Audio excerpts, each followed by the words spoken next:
Hello বন্ধুরা, কেমন আছো সবাই? আশা করছি খুব ভালো আছো। আর হ্যাঁ, আমি কিন্তু শুভ কাজটা সেরে ফেলেছি।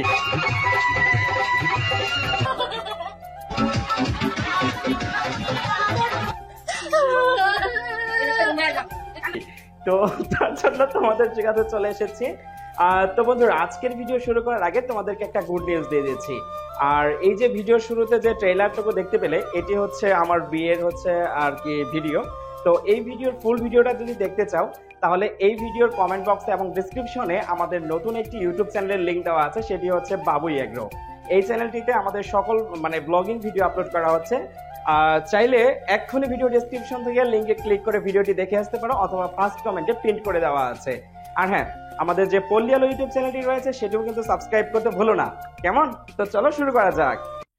ফোন রাখতেই তিন্নির এতক্ষণে আটকে রাখা চোখের পানি সমস্ত বাধা অতিক্রম করে গড়িয়ে পড়ল। তিনি জানে রৌনকের চোখের কোনাও শুকনো নেই। আল্লাহ মানুষকে এত সীমিত ক্ষমতা দিয়ে কেন পৃথিবীতে পাঠিয়েছেন? কেন? তিন্নিদের বাসার সামনে গাড়ি থামালো আবিদ। সবাই নেমে গেলেও ও নামছে না দেখে শিরিন এগিয়ে এসে বললেন, কি রে, গাড়ি থেকে নামিস না কেন? তোমরা যাও, আমি গাড়ি পার্ক করে আসি। আচ্ছা, জিনিসগুলো নামিয়ে দে আগে। ও হ্যাঁ, দাঁড়াও। গাড়ি থেকে নেমে জিনিসপত্র নামিয়ে ভাই এবং ফুপার হাতে দিল আবিদ। তারপর আবারও গাড়িতে উঠতে যাবে, তখন পেছন থেকে ওর হাত টেনে আফিফ বলল, বিয়ের কথা হচ্ছে আমার, আর নার্ভাস হচ্ছিস তুই। ব্যাপারটা কেমন হয়ে যাচ্ছে না? আরে ভাইয়া, তোমার শালিকাকে তো চেনোই, আমাকে দেখলেই খ্যাক খ্যাক শুরু করে দিবে। কিভাবে রিয়েক্ট করবে কে জানে। তুই ভয়ও পাস? সেরকম কিছু না, 2 দিন আগে দেখা করতে গিয়েছিলাম, আমাকে দেখে এমন রেগে গেল, জুতা ঘুরে হাতে নিয়ে বলল পরের বার সামনে আসলে সবার সামনে জুতা দিয়ে পেটাবে। একটু সিরিয়াসলি বলেছে। আচ্ছা শোন, ভয় পাস না। গিয়ে ওকে দেখেই এমন ভাব করবি যেন তুই জানতিসই না যে এটা তিন্নির বাসা। বাকিটা আমরা সামলে নেব। ঠিক তো ভাইয়া? কোনো রকম কেস খাওয়াবি না তো? আরে না, আমার ভালোবাসা আমি পাচ্ছি, আর আমার ভাই তার ভালোবাসা পাবে না, এটা কি হয় নাকি? তোমরা কি নিয়ে এত কথা বলো? দেরি হয়ে যাচ্ছে তো। কথাটা বলতে বলতে ওদের দিকে এগিয়ে এলো ওদের ফুফাতো ভাই সাদিক। আফিফ বলল, আরে আবিদ খুবই নার্ভাস, ওকে একটু রিল্যাক্স করাচ্ছি। আবিদ নার্ভাস হবে কেন? নার্ভাস তো তোমার হওয়ার কথা। আমার তো সব ঠিকঠাক আছে, কিন্তু আবিদের তো এখনো শুরুই হয়নি। চল যেতে যেতে বলি। মার ফুফা দাঁড়িয়ে আছে, আর আবিদ তুই গাড়ি পার্ক করে দ্রুত আয়। বলেই সাদিককে নিয়ে সেখান থেকে চলে গেল আফিফ। আবিদ গাড়ি পার্ক করেও কিছুক্ষণ সেখানে দাঁড়িয়ে রইল। তারপর সাহস সঞ্চয় করে তিন্নিকে ফেস করতে ওদের বাসার সামনে এলো। কলিং বেল চেপে মনে মনে দোয়া করলো, আর যেই খুলুক সেটা যেন তিন্নি না হয়। আজ ভাগ্যও ওর বিপরীতে। দরজা তিন্নিই খুলল। খুলে আবিদকে দেখেই রেগে গিয়ে কিছু বলতে যাবে, তখন আবিদ ভাইয়ের কথা মতো অবাক হওয়ার নাটক করে বলল, তুমি এখানে? আপনি ঢং করেন? আমার বাসা জেনেই তো এসেছেন, এখন আবার ঢং করে বলছেন আমি এখানে কেন? তুমি ভুল ভাবছো। আমি ভুল ভাবছি? আপনার সাহস দেখে না অবাক হচ্ছি। কিরে আবিদ, এখনো দাঁড়িয়ে আছিস কেন? তিনি ওকে আসতে দাও। কথাটা বলতে বলতে এগিয়ে গেল আফিফ। তিন্নি অবাক হয়ে আফিফকে বলল, আপনি চিনেন ওনাকে? কি আশ্চর্য, আমার ছোট ভাইকে আমি চিনবো না? আপনার ছোট ভাই? হ্যাঁ, তুমি চেনো নাকি? আবিদ, তোরা একে অপরকে আগে থেকে চিনিস? এবার মুখ খুলল আবিদ, বলল, হ্যাঁ চিনি তো, খুব ভালো করে। What a coincident. ভালোই হলো, আমরা তো এখন একটা ফ্যামিলি। পূর্ব পরিচিত হলে সম্পর্ক আরও সহজ হবে। তিনি ওকে নিয়ে ভেতরে এসো, সবাই তোমার জন্য অপেক্ষা করছে। বলেই সেখান থেকে চলে গেল আফিফ। তিন্নি মুখে একটা ফেক স্মাইল ঝুলিয়ে আবিদকে নিয়ে ভেতরে ঢুকলো। আবিদ তিন্নির অবস্থা দেখে মিটিমিটি হাসছে। তখনই তিথিকে নিয়ে ড্রয়িং রুমে ঢুকলেন শায়লা। তিন্নি তিথিকে শিরিনের মুখোমুখি বসিয়ে বলল, আন্টি, এই যে তিথি আপা, আর এই যে আম্মা। তুমি তো তিন্নি, তাই না? হুম। এরপর তিথির সাথে কিছু কথা বললেন শিরিন। প্রাথমিক আলাপ আলোচনা শেষে সবাই দুপুরের খাবার খেয়ে নিলেন। কিছুক্ষণ বিশ্রাম নিয়ে আবারও বিয়ের আলাপ করতে সবাই ড্রয়িং রুমে জড়ো হলো। ছোটদের মধ্যে তিন্নি বাদে অন্য কাউকে না দেখতে পেয়ে শিরিন তিন্নিকে বললেন, বাকিরা কোথায়? ওদের তো দেখছি না। ওরা ছাদে গেছে। ভালোই হয়েছে, বিয়ের আগের আলোচনায় ওরা না থাকাই ভালো। তোমার আম্মা কোথায়? রান্নাঘরে জরিবুকে সব গোছাতে সাহায্য করছে। দাঁড়ান, আমি ডেকে নিয়ে আসি। না না, উনি ওনার মতো আসুক, ততক্ষণ তোমার সাথে একটু কথা বলি। আমার পাশে এসো, বসো। তিন্নি গিয়ে শিরিনের পাশে বসলো। শিরিন বললেন, তোমার চশমাটা একটু খুলবে? মনে হচ্ছে মেয়ের সাথে না, মায়ের সাথে কথা বলছি। কথাটা বলেই একটু হাসলেন শিরিন। তিন্নি চশমাটা খুলে সামনের টেবিলে রেখে দিল। শিরিন তিন্নিকে খুঁটিয়ে খুঁটিয়ে দেখলেন। মাশাল্লাহ, দুই বোনই দেখতে অসম্ভব সুন্দর, কিন্তু তিন্নি সেটাকে সবসময় লুকিয়ে রাখতে চায়। শিরিনকে নিজের দিকে এভাবে তাকিয়ে থাকতে দেখে তিন্নি শিরিনকে ডাকলো। আন্টি। শিরিন তিন্নির হাত দুটো নিজের হাতে নিয়ে বললেন, আফিফের মুখে যখন তোমার ব্যাপারে শুনলাম, তখন আমার অতীতের কিছু স্মৃতি মনে পড়ে গেল। আফিফের বাবা যখন মারা গেলেন তখন ওর বয়স 10 বছর, আর আবিদ আরও ছোট, 5 বছর হবে। দুই ছেলেকে নিয়ে আমি তখন ভাসছি বলা যেতে পারে।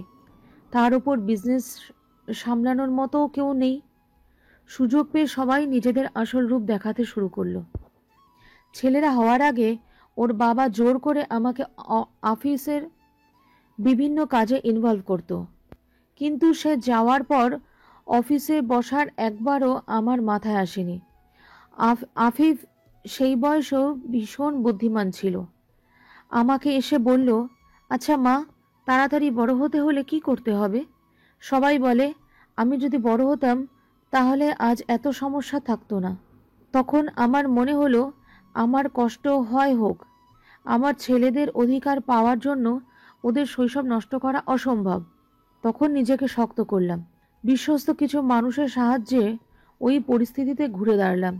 এই এত বছরে বুঝেছি মেয়েদের হাতে আসলে অনেক ক্ষমতা, তবে যতদিন তারা নিজেরা না বুঝতে পারবে ততদিন এ ক্ষমতা কোনো কাজেই লাগবে না। এ পৃথিবী আমাদের জন্য সুরক্ষিত নয় সত্য, কিন্তু আমরা চাইলে নিজেদের সুরক্ষিত রাখার ক্ষমতা রাখি। আজ এতদিন পর নিজের মতো কাউকে দেখে সত্যি ভালো লাগলো তিন্নি। অবশ্য তোমার পরিস্থিতি আমার থেকেও বেশ কঠিন ছিল।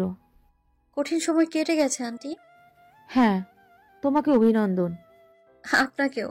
আমার জানা ছিল না আপনি এতটা কষ্ট করেছেন এক সময়। আমার মনের জোর এখন দ্বিগুণ হয়ে গেছে, এই জন্য আপনাকে ধন্যবাদ। শিরিন একটু হাসলেন শুধু। শায়লা হাতের কাজ শেষ করে ড্রয়িং রুমে এলেন। মাকে নিজের পাশে বসিয়ে তিন্নি বলল, আম্মা এসে পড়েছে আন্টি, তাহলে বিয়ের বিষয়ে কথা বলা যাক।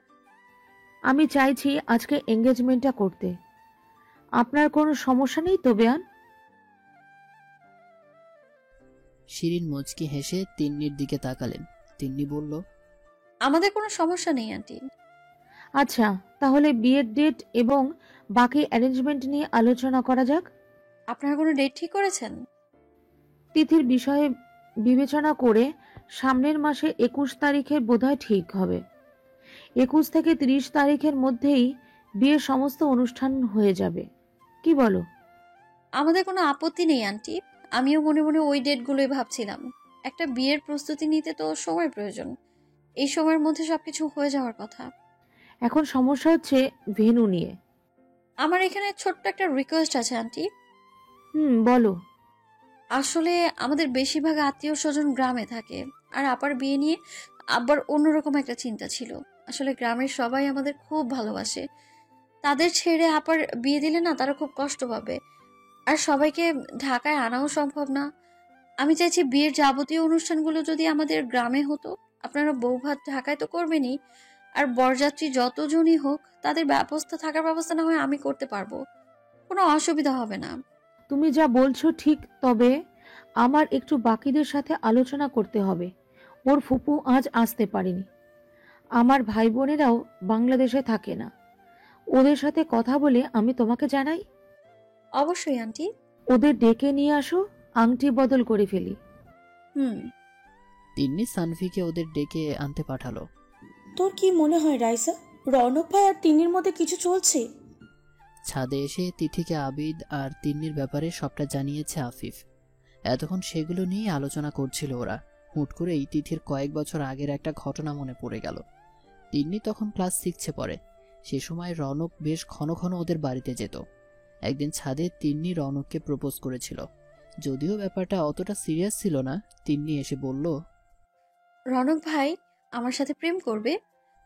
জবাবে রৌনক হেসে বলল, এই প্রেম মানে বুঝিস তুই? বুঝি তো, প্রথমে প্রেম করতে হয়, তারপর বিয়ে। আমার তোমাকে বিয়ে করতে কোনো আপত্তি নেই। আমার তো আছে। আগে বড় হ, তারপর এই কথাগুলো আবার এসে আমাকে বলবি, তারপর চিন্তা করে দেখব। কিন্তু এখন তুই আমাকে বল, এইগুলো তোর মাথায় কে ঢোকালো? শান্তা। স্কুলে তোর শত্রু না ও? হুম, ও প্রেম করে। আমার সাথে যখন ওর ঝগড়া হলো তখন আমি ওকে এটা নিয়ে কথা শোনালে ও আমাকে উল্টো বলল আমার নাকি প্রেম করার কোনো যোগ্যতা নেই। আমার একটা ইগো আছে না, তুমি প্লিজ রাজি হয়ে যাও। বিষয়টা সেখানেই শেষ হয়ে যেত, কিন্তু রৌনক রাজি না হওয়ায় তিনি ভীষণ কান্নাকাটি করল। রৌনকও এরপর থেকে আসা যাওয়া কমিয়ে দিল। তবে সেদিন থেকে তিন্নির মধ্যে একটা পরিবর্তন এলো এবং এরপর রৌনকের সাথে আগের মতো সহজ সম্পর্ক থাকলো। তবে তিন্নির বাবা তৌহিদ সাহেব মারা যাওয়ার পর থেকেই রৌনকের সাথে তাদের দূরত্ব বাড়ল। যে তিন্নির সবকিছুতে রৌনককে ডাকে, সেই তিন্নিও রৌনককে আর কিছুতেই ডাকে না। এসব নিয়ে আলোচনার এক পর্যায়ে তিথি রৌনকের বোন রাইসাকে উপরের প্রশ্নটি করল। তিন্নি আর আবিদের বিষয়ে কিছু ভাবার আগে তিন্নি আর রৌনকের পরিস্থিতি নিয়ে আলোচনা করা দরকার। তিথির প্রশ্নেই রাইসা বলল, আম্মা একবার ভাইয়ার সাথে কথা বলছিল এই বিষয়। কি বললো রৌনক ভাই? ওই দিন আম্মা ভাইয়াকে বলল, তুই এখনো তৌহিদের মেয়েকে ভালোবাসস? হঠাৎ এই কথা কেন? আম্মা, আমাকে এটা নিয়ে জোর করো না। না মা, এটা করো না। ও আমাকে ভালোবাসে না মা। হ্যাঁ মা, জানি, আর মেনেও নিয়েছি। আর আমি তো বলছি না যে বিয়ে করব না, শুধু একটু সময় চাইছি। ব্যাস এতটুকুই কথা হয়েছিল। তিনি আপু আমার ভাইয়াকে অনেক আগেই রিজেক্ট করে দিয়েছে। আমার কি মনে হয় জানিস, এই কারণে রৌনক ভাই আর আমাদের বাসায় আসে না। শোনো ভাই আপিত, তোমার ক্ষেত্রে বিষয়টি একটু আলাদা। আমার মনে হয় তোমার জন্য তিন্নির মনে একটু হলেও একটা সফট কর্নার তৈরি হয়েছে, কারণ এমন পরিস্থিতি সামলাতে ওর একদিনের বেশি লাগে না, সেখানে তুমি এতদিন ওর পিছনে ঘোরার সুযোগ পেলে। তিথির কথায় আবিদ বলল, এতে কি প্রমাণ হয়?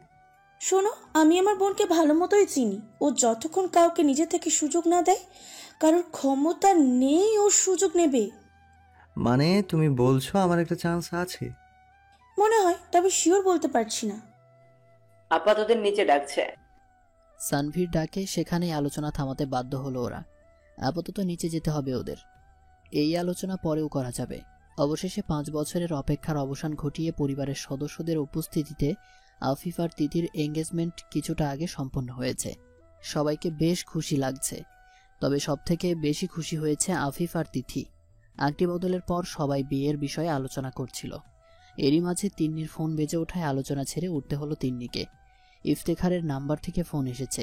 ঘন্টা 2 আগেই কথা হয়েছিল ইফতেখারের সাথে তিন্নির। এখন আবার কেন ফোন করেছে ইফতেখার? এসব ভাবতে ভাবতেই ফোন রিসিভ করলো তিন্নি। ওপাশ থেকে অপরিচিত একজনের কণ্ঠ শোনা গেল। লোকটি বলল, হঠাৎ করে কথাটা হজম করতে পারল না তিন্নি। সে প্রশ্ন করল, ইফতি ভাই অ্যাক্সিডেন্ট করেছে, আপনি একটু খেয়াল রাখুন, আমি এক্ষুনি আসছি। কথাটা বলেই ফোন রেখে দিল তিন্নি। একটা উবার ডেকে পর্যাপ্ত টাকা নিয়ে রুম থেকে বেরিয়ে গেল। ড্রয়িং রুমে সবাই বসে আছে। বের হওয়ার আগে শিরিনকে উদ্দেশ্য করে তিন্নি বলল, সরি আন্টি, আমাকে এখনই বেরিয়ে যেতে হবে। বিয়ের বাকি আলোচনা করতে আমি নিজে আপনার সাথে দেখা করব। মেয়ের কথা শুনে শায়লা এগিয়ে এসে বললেন, আজ না তোর ছুটি ছিল, এখন কই যাস? ইফতি ভাই অ্যাক্সিডেন্ট করেছে মা, আমাকে যেতে হবে। তুই একা যাবি? একাই তো যাই সব সময় মা, চিন্তা করো না। ফোন করিস। ঠিক আছে মা, আমি আসি। এ পর্যায়ে শিরিন বললেন, একা যেও না, আমাদের গাড়ি নিয়ে যাও। আবিদ যাক তোমার সাথে। প্রয়োজন নেই আন্টি, অলরেডি উবার ডেকে নিয়েছি, এক্ষুনি চলে আসবে। বলতে বলতেই ফোন বেজে উঠল তিন্নির। স্ক্রিনের দিকে তাকিয়ে ও বলল, দেখুন চলেও এসেছে। আর কথা বাড়ালো না তিন্নি, দ্রুত নিচে নেমে গেল। আবিদ তিথির পাশেই বসেছিল। তিন্নি চলে গেল, কানে কানে ফিসফিস করে বলল, ইফতি ভাইয়াটাকে ভাবি? রেডিও গুনগুনের ফাউন্ডার, তিনির সাথে বেশ ভালো সম্পর্ক ওনার। উনি কোনোভাবে রিস্ক আমার জন্য? বলতে পারছি না, তবে আমার মনে হয় না, না হলে এত বছরে বোঝা যেত। শায়লা চিন্তিত হয়ে শিরিনের পাশে এসে বসল। শিরিন সান্ত্বনা দিতেই শায়লার হাত দুটো নিজের হাতে নিল। শায়লা বলল, দেখুন তো, এত ভালো একটা দিনে এমনটা ঘটতে হলো। আল্লাহ ছেলেটাকে সুস্থ রাখুন, খুব ভালো ছেলে। চিন্তা করবেন না, তিনি ফোন করে জানাবে বলল তো। মেয়েটার চিন্তাও কি কম করি? তিনি খুবই রেসপন্সিবল একটা মেয়ে। আসলে আমি আর একটা প্রস্তাবও দিতে চাইছিলাম, কিন্তু এখন সঠিক সময় কিনা বুঝতে পারছি না। আপনি বলুন না, সমস্যা নেই। আমি চাইছিলাম তিন্নিকে আমার ছোট ছেলে আবিদের বউ করে নিতে। শায়লা শিরিনের হাতটা ছেড়ে দিলেন। সবাই মোটামুটি অবাক, শিরিন যে এমন কিছু বলবেন এটা কেউই ধারণা করতে পারেনি। শায়লা নিজেকে সামলে নিয়ে বললেন, এমনটা যদি হতো আমার থেকে বেশি খুশি আর কেউ হতো না, কিন্তু আমার হাতে যে কিছুই নেই। তিন্নির ব্যাপারে কোনো সিদ্ধান্ত নেওয়ার ক্ষমতা অনেক আগেই হারিয়েছি আমি। আল্লাহর কাছে একটা দোয়াই করি, আমার মেয়েটার জীবনে এত ভালোবাসা আসুক যে ও সেটাকে কোনোভাবে এড়াতে না পারে। আপনার দোয়া বোধ হয় আল্লাহ শুনে নিয়েছেন। মানে? আমি আমার ছোট ছেলেকে খুব ভালো করে চিনি। ছোটবেলা থেকেই ওর যেটার উপর মন চলে আসে সেটা ও নিজে বানিয়েই ছাড়বে। আর যে জিনিস বা তাকে ও ভালোবাসে সারা জীবন সেটা আগলে রাখতে জানে। এবার ও আপনার মেয়েকে ভালোবেসেছে, তাকেও নিজের বানিয়ে ছাড়বে ইনশাল্লাহ। আমি জানতে চাই, এতে আপনার কোনো সমস্যা আছে? সত্যি বলছেন আপনি? অদ্ভুত কোইন্সিডেন্ট, কিন্তু আপনার দুই মেয়েকেই আমার দুই ছেলে পছন্দ করেছে। কিন্তু তিনি কি রাজি হবে? আমার ছেলের উপর আমার পুরো কনফিডেন্স আছে। এবার তিথি বলল, আমাদেরও তিন্নির ওপর পুরো কনফিডেন্স আছে। শিরিন প্রশ্নবোধক দৃষ্টিতে তিথির দিকে তাকালো। তিথি বলল, তিনি অনেক জেদি। সূর্য পশ্চিম দিকে উঠতে পারে, কিন্তু তিন্নির নাকে হ্যাঁতে পরিবর্তন অসম্ভব। একটু বেশি বলছো না? আই উইশ, কিন্তু ও ছোট থেকে প্রচণ্ড জেদি। তিন্নির গানের গলা ছোট থেকে প্রচণ্ড ভালো। প্রাইমারি পর্যন্ত কত প্রাইজ জিতেছে গান গেয়ে। আব্বা ওর এত আগ্রহ থেকে ওকে ঢাকায় গানের স্কুলে ভর্তি করাতে চাইলেন। ওর কি হলো কে জানে। একদিন স্কুল থেকে ফিরে এসে ও বলল ও আর গান গাইবে না। আজ পর্যন্ত ওর গান আমরা শুনিনি। তারপর 9-এ গ্রুপ সিলেকশন সময় আমরা সবাই ভেবেছিলাম ও সায়েন্স নেবে, কিন্তু ও নিল আর্টস। আব্বার আমি এত বোঝালাম, তবু ও গ্রুপ চেঞ্জ করলো না। এগুলো আগের কাহিনী। আব্বা মারা যাওয়ার পর থেকে তো ওর জেদ দ্বিগুণ হয়ে গেছে। একদিন এসে বলল ও কোনোদিনই বিয়ে করবে না। এরপর থেকে বিয়ের কথা ওর সামনে তোলা যায় না। শিরিন কিছুক্ষণ চিন্তা করে আবিদকে বললেন, বিষয়টা খুবই কঠিন হবে, কিন্তু তুই পারবি অসম্ভবকে সম্ভব করতে। কঠিন হবে বলেই সম্ভব করতে পারবো, তবে তোমরা হেল্প করবে তো? আবিদ সবার দিকে তাকালো। উপস্থিত সবাই আবিদের কথায় সম্মতি জানালো। ট্রাকের সাথে খুবই বাজেভাবে ইফতেখারের বাইকের অ্যাক্সিডেন্ট হয়েছে। অবস্থা আশঙ্কাজনক। তিন্নি সমস্ত ফর্মালিটিস পূরণ করে দিয়েছে। ইফতেখারের পরিবারকেও জানানো হয়েছে তারা যে কোনো মুহূর্তে চলে আসবে। তিন্নি এখন অপারেশনের কেবিনের বাইরে পায়চারি করছে। যতটা সম্ভব নিজের মনের নেগেটিভ ধারণাগুলো দমিয়ে রাখছে ও। সাথে ভীষণ অস্বস্তি হচ্ছে। ওর বাবা মারা যাওয়ার পর এই তৃতীয়বারের মতো হসপিটালে এসেছে ও। প্রথমবার সানভির মাথা ফেটে যায়, তখন ও টের পায় হসপিটালে ওর আর সহ্য হচ্ছে না। দ্বিতীয়বার আবিদকে নিয়ে এবং এই যে ইফতেখারের জন্য আসা। আজকের অনুভূতিটা অনেকটা ওর বাবার মৃত্যুর দিনের মতো। ওর এখনো মনে আছে সেদিন শেষ পরীক্ষাটা দিয়ে সবে বাড়ি ফিরেছে ও। তখনও দাদির সাথে গ্রামে থাকে। বাড়ি ফিরেই সবার আগে বাবাকে ফোন দেওয়ার উদ্দেশ্যে ড্রয়ার থেকে ফোন বের করে যখনই অন করলো অপরিচিত নাম্বার থেকে অসংখ্য মিসড কল দেখতে পেল। ফোন করবে কিনা ভাবতে ভাবতে ওই নাম্বার থেকে আবারও ফোন এলো।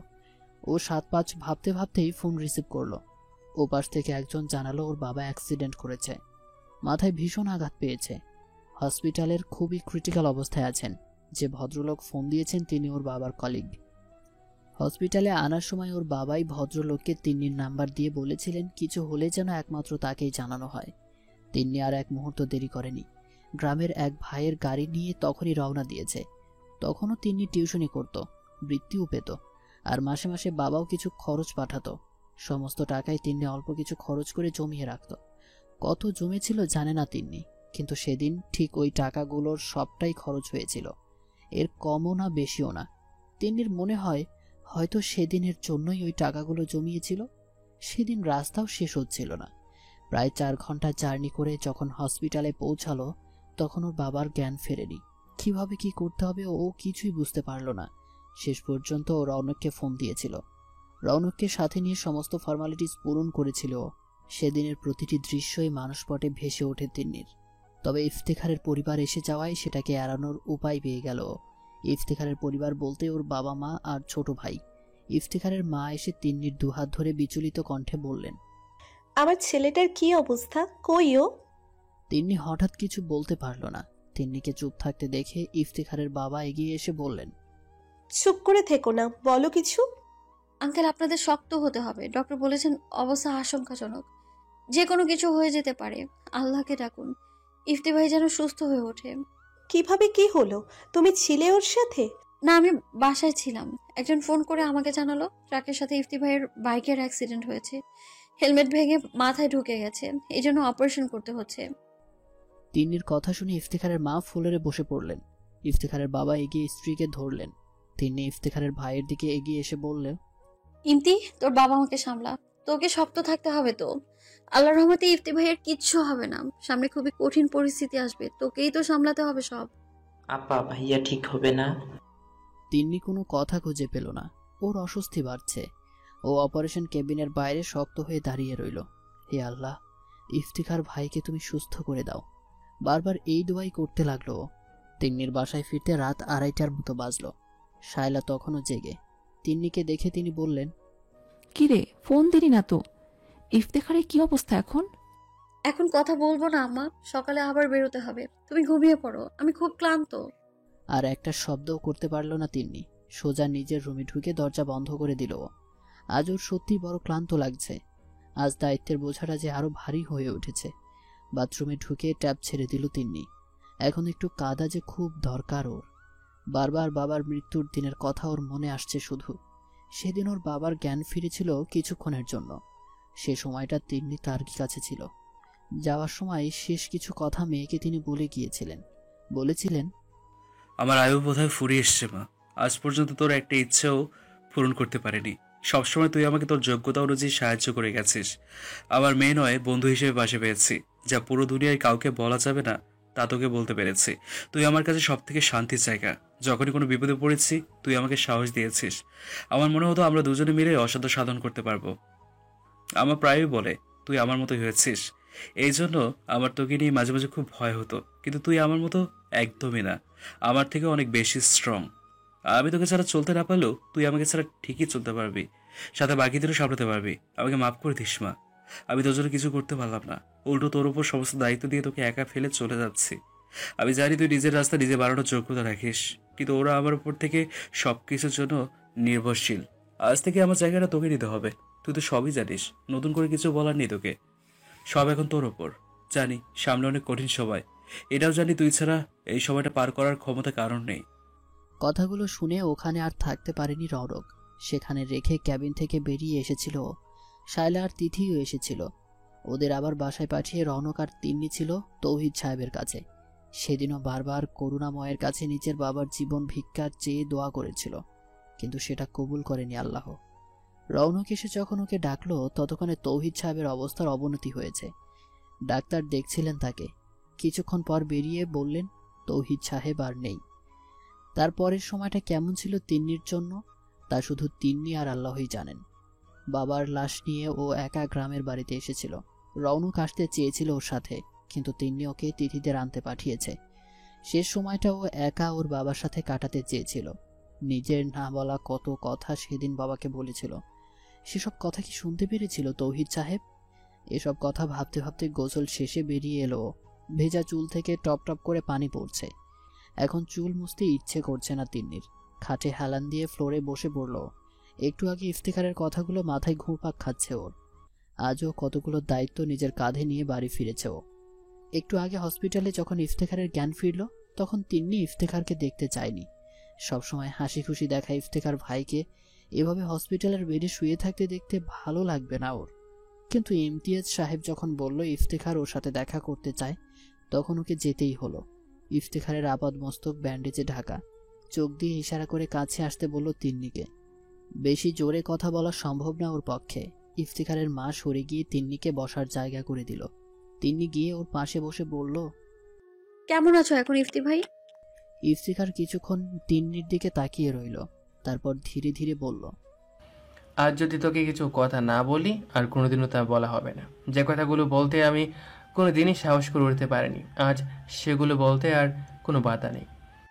এখন কিছু বলো না, আগে সুস্থ হও, তারপর তোমার সব কথা আমি শুনবো।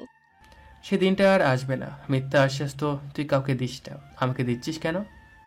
ইফতি ভাই। গলা ধরে এলো তিন্নির, কোনো মতে কান্না আটকে ফেললো। ইফতিখার বলল, তোর আমার পরিচয়ের 4 বছর হয়ে গেছে। এই 4 বছরে তোর আমার সম্পর্ক ছিল বন্ধুত্বের, কিন্তু আমি তোকে কখনো বন্ধু ভাবিনি। এটা তুইও জানতিস, তাই না? হ্যাঁ। আজ মিথ্যা করে হলেও একটা কথা বলবি আমাকে, যে তুইও আমাকে ভালোবাসিস? আমি তোমাকে ভালোবাসি ইফতি ভাই, সত্যিই ভালোবাসি। তোর এই ভালোবাসা যে আমার ভালোবাসার মতো না তা আমি জানি। ঠিক আছে, অন্তত তুই বললি যে তুই আমাকে ভালোবাসিস। আসলে অন্য আরেকটা কথা বলবো বলি তোকে রেখেছি। বাবা কয়েকদিন ধরে আমাকে বিজনেসে জয়েন করার জন্য পাগল করে দিচ্ছিল। আমিও ভাবলাম অনেক তো নিজের স্বপ্নের পিছু ছুটলাম, এবার বাবার ইচ্ছেটাকে গুরুত্ব দিই। তাহলে রেডিও গুনগুনের কি হবে? আমি একার তো আর এর সাথে জড়িত না। রেডিও গুনগুনে অনেক স্টুডেন্ট রয়েছে, মানুষ রেডিও স্টেশনে টিকে পছন্দ করে। পরে মনে হলো আমি ছাড়া আর একজনে এই দায়িত্ব নিতে পারে, সেটা তুই। মা বাবার সাথে পরামর্শ করে আমার রেডিও গুনগুন কাগজে কলমে তো তোর করে দিলাম, কিন্তু তোকে কীভাবে বলবো সেটাই ভাবছিলাম, কারণ তোকে তো চিনি, তুই কখন এই দায়িত্ব নিতে চাইবি না, কিন্তু এখন তো তোকে নিতেই হবে। আমি জানি না কতদূর তুই আমার স্বপ্নকে এগিয়ে নিয়ে যেতে পারবি, কিন্তু এইটুকু জানি তোর মতো যত্ন করে অন্য কেউ এটাকে এগিয়ে নিতে পারবে না। ইফতি ভাই তুমি কেন এগুলো বলছো? তুমি ভালো হয়ে যাবে। আমি ভালো হলে তুই আমাকে বিয়ে করবি? হুট করে কিছু বলতে পারলো না তিন্নি। তারপর মনে হলো এতে যদি ইফতিখারের ভালো লাগে, এতে যদি ও বেঁচে ওঠে তাহলে সমস্যা কোথায়, তাই ও বলল, তুমি যদি সত্যি সুস্থ হও আমি তোমাকে একদিন ঠিকই বিয়ে করব। কথাটা শোনার পর এখন মোটেও শান্তি পাবো রে। তোর সাথে সংসার করা তো আমার হলো না। দয়া করে তোর জীবনে এমন কেউ আসুক যে তোকে আমার থেকেও বেশি ভালোবাসবে, এতটাই ভালোবাসবে যে তাকে আর আমার মতো অপেক্ষা করতে পারবি না তুই। তোকে তার ভালোবাসার কাছে হার মানতে হবে। তিন্নি আর কান্না আটকে রাখতে পারেনি, ছুটে বেরিয়ে এসেছিল। চোখের সামনে কারোর মৃত্যু দেখা ওর পক্ষে অসম্ভব, আর কাছের কারো তো একেবারেই অসম্ভব। প্রথমে বাবা, তারপর ইফতেখার, সবাই ওর উপর দায়িত্ব চাপিয়ে ওকে একা ফেলে চলে যায়। কেউ কি ওর কথা ভাবে? এই দায়িত্ব পালন করতে ওর কতটা কষ্ট হয়। এই দায়িত্ব পালন করতে করতে ওপরের খোলসটা ওর এতটাই শক্ত হয়ে গেছে যে ওর ভেতরটা কেউ দেখতেই পারে না। ও বেরিয়ে আসার আধ ঘন্টা পরেই ইফতেখার মারা যায়। ইফতেখারের পরিবারের সবাই ভেঙে পড়েছে। এবারও ওকেই সব ফর্মালিটিস দেখতে হলো। ইফতেখারের লাশ সহ সবাইকে বাসায় পৌঁছে দিয়েও চলে এসেছে। কাল সকালে জানাজা আর মাটি। ইফতেখারের মায়ের অবস্থা বিশেষ ভালো না। ওর আত্মীয় কাছাকাছি যারা ছিল তারা অলরেডি চলে এসেছে। তারাই বাকি আত্মীয়দের ইনফর্মের কাজটা করেছে। তিনি এখনও রেডিও গুনগুনের কাউকেই ইনফর্ম করেনি। সবাইকে জানানো উচিত, কিন্তু এখন তিন্নির কিছুই করতে ইচ্ছে করছে না। ফজরের আজান কানে আসতেই ঘোর কাটল তিন্নির। কখনোই ফজরের নামাজ বাদ যায় না ওর। পুরো দিনের এনার্জি আর মনের শান্তি দুটোই পাওয়া যায়, আর আজ এটার খুব প্রয়োজন। নামাজ শেষে রুমের বাইরে বেরিয়ে এলো। শায়লা আর জরি নামাজ পড়তে উঠেছে। তিন্নিকে দেখে শায়লা এগিয়ে এসে বলল, কিরে মা, এত সকাল সকাল আবার হসপিটালে যাচ্ছিস? আর একটু ঘুমিয়ে নিতি। না আমার সময় নেই, অনেক কাজ বাকি। ইফতেখার এখন কেমন আছে বললি না তো? ইফতি ভাই আর নেই মা, আজ একবার ওই বাড়িতে যেও। এটুকু বলে তিন্নি বেরিয়ে এলো। ওর এখন ভেঙে পড়লে চলবে না, এখনো কত পথ চলা বাকি। এসব ভাবতে ভাবতেই রাস্তায় চলে এলো ও। এত ভোরে বাস কি পাওয়া যাবে? না কোনো গাড়ি পাবে ও। এখান থেকে স্টুডিও কি বেশি দূরে? হেঁটে যাওয়া কি সম্ভব? হাঁটতে হাঁটতে রেডিও গুনগুনের সকালের শো অর্গানাইজার মাসুদকে ফোন দিল। এই সময় স্টুডিওতে থাকার কথা ওনার। কিছুক্ষণ রিং হওয়ার পর ঘুমো ঘুমো কণ্ঠে ওপাশ থেকে হ্যালো বলল মাসুদ। তিন্নি বলল, মাসুদ ভাই ঘুম কাটাও, জরুরি কথা আছে। আজ সকালের শোতে জরুরি অ্যানাউন্সমেন্ট আছে, আমি করব সেটা। আর সবাইকে অফিসে ডাকো, কথাটা সবার জানা প্রয়োজন। আমি এসে বলছি। বান্টি এসেছে? তোমার সাথে আর কেউ আছে? তোমরা তিনজন মিলে সবাইকে ফোন দাও, দিয়ে ইমিডিয়েটলি স্টুডিওতে আসতে বলো, আমি আসছি। ফোন রেখে আশেপাশে তাকালো তিন্নি একটা গাড়ি পাওয়ার উদ্দেশ্যে। হেঁটে স্টুডিওতে পৌঁছাতে খুব দেরি হয়ে যাবে। 6টায় শো, এখন বাজে 5:04। এখন কি উবার পাওয়া যাবে? ফোন করে দেখা যাক। সৌভাগ্যবশত গাড়ি পেয়ে গেল তিন্নি। এই সময়টা জ্যাম থাকে না, তাই স্টুডিও পৌঁছাতে ওর 40 মিনিটের বেশি সময় লাগলো না। মাসুদ ওকে দেখে এগিয়ে এলো। তিন্নি বলল, সব রেডি। হ্যাঁ, ঘুমাইনি। দাও তো এক কাপ। ইফতি ভাই যেটা খায় সেটা দিও। অবাক হলো মাসুদ। ইফতিখার খায় কড়া ব্ল্যাক কফি। তিন্নির যেটা একটু পছন্দ না। এই কফির ওপরই মনে হয় বেশিরভাগ ঝগড়া বেঁধেছে তিন্নি আর ইফতিখারের। মাসুদকে দাঁড়িয়ে থাকতে দেখে তিন্নি আবারও বলল, কি হলো মাসুদ ভাই? বেশি কথা বাড়ালো না মাসুদ। দ্রুত গিয়ে তিন্নির কথা মতো কফি এনে দিল ও। আজ আর এই বিশ্রী কফিটা খারাপ লাগছে না তিন্নির কাছে। সবাই আসতে শুরু করেছে। সময় মতো শো শুরু হলো তিন্নির। বড় একটা নিঃশ্বাস ফেলে বলতে শুরু করলো ও, আসসালামু আলাইকুম, শুভ সকাল। কেমন আছেন সবাই? আমি রেডিও গুনগুনের পক্ষ থেকে একটা বিশেষ অ্যানাউন্সমেন্ট করতে এসেছি। সকালের শুরুটা খারাপ খবর দিয়ে শুরু হোক এটা আমি চাই না, কিন্তু প্রত্যেকটা খবরের একটা সময় থাকে।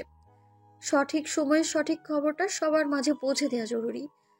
আজ রেডিও গুনগুনের ইতিহাসে সবচেয়ে খারাপ একটা দিন, আর এই দিনে রেডিও গুনগুন এতিম হয়ে গেছে।